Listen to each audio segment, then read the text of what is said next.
राज्यात गेल्या काही दिवसांपासून तापमानात मोठी वाढ होत असून उष्णतेचा फटका आता केवळ नागरिकांनाच नाही तर पशुपक्ष्यांनाही बसताना दिसत आहे। वाढत्या तापमानामुळे पोल्ट्री व्यावसायिक मोठ्या संकटात सापडला असून उष्माघातामुळे मोठ्या प्रमाणात कोंबड्यांचा मृत्यू झाला आहे। त्यामुळे पोल्ट्री व्यावसायिकांचं मोठं आर्थिक नुकसान झालं आहे। भंडारा जिल्ह्यातील मोहाडी तालुक्यातील खुटचावरी येथील पोल्ट्री व्यावसायिक रूपराम बिस्ने यांना वाढत्या तापमानाचा मोठा फटका बसलाय।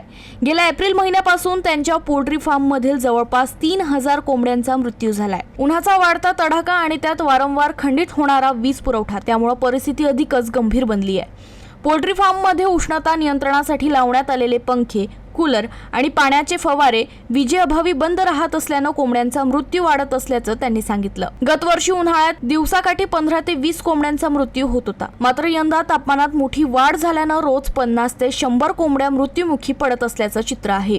त्यामुळे पोल्ट्री व्यावसायिकांना मोठ्या आर्थिक नुकसानीला सामोरं जावं लागत आहे। शासनाने मदत करावी अशी मागणीही आता जोर धरू लागली आहे। वाढत्या तापमानामुळे पोल्ट्री व्यवसाय संकटाच्या उंबरठ्यावर पोहोचले आहेत। एकीकडे उष्णतेचा कहर आणि दुसरीकडे अनियमित वीज पुरवठा यामुळे व्यावसायिकांचं नुकसान वाढत असून शासनाने तातडीने उपाययोजना करण्याची मागणी केली जात आहे।